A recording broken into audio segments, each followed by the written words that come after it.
7 अक्टूबर 2023 को हमास ने इजराइल के ऊपर अभी तक का सबसे बड़ा हमला किया था और इसके अगले ही दिन यानी 8 अक्टूबर 2023 को हिजबुल्लाह ने इजराइल के ऊपर सीधे हमले शुरू कर दिए थे। हालांकि करीब एक साल की लड़ाई के बाद 8 अक्टूबर 2024 को इजरायली सेना लेबनान में घुस गई थी, लेकिन करीब एक महीने बाद यानी 27 नवंबर 2024 को इजराइल और हिजबुल्लाह के बीच युद्ध विराम का ऐलान हो गया था।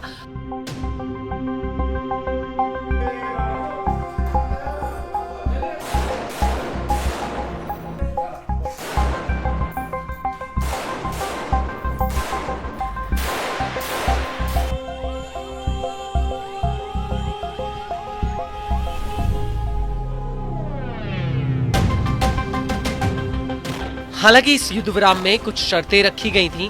पहली ये कि हिजबुल्लाह लितानी नदी से पीछे हटेगा और उसकी जगह पर लेबनानी सेना आएगी और 60 दिनों में इजराइल धीरे धीरे लेबनान से बाहर निकल जाएगा।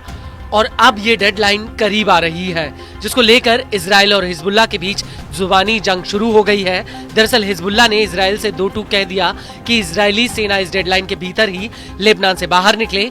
वहीं दूसरी तरफ कई मीडिया रिपोर्ट्स में ये खुलासा हुआ है कि इजराइल इस डेडलाइन को आगे बढ़ाना चाहता है। वहीं हिजबुल्लाह ने लेबनानी सरकार से जोर देकर कहा है कि वो मध्यस्थों से कहे कि वो इजराइल को तय समय के भीतर ही लेबनान से बाहर निकलने के लिए कहें।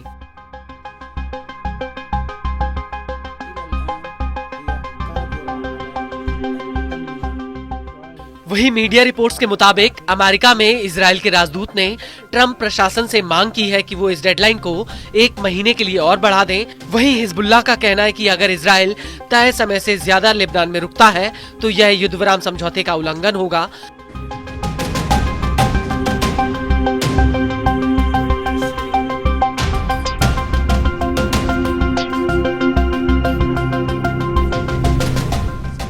कुछ मीडिया रिपोर्ट्स में ये भी खुलासा हुआ है कि हिजबुल्लाह फिर से अपनी सैन्य कार्रवाई शुरू कर रहा है और हिजबुल्लाह का कहना है कि अगर इजरायली सैनिक लेबनान में रहते हैं तो वो लेबनान की जमीन पर कब्जा करेंगे और इसका प्रतिरोध होगा।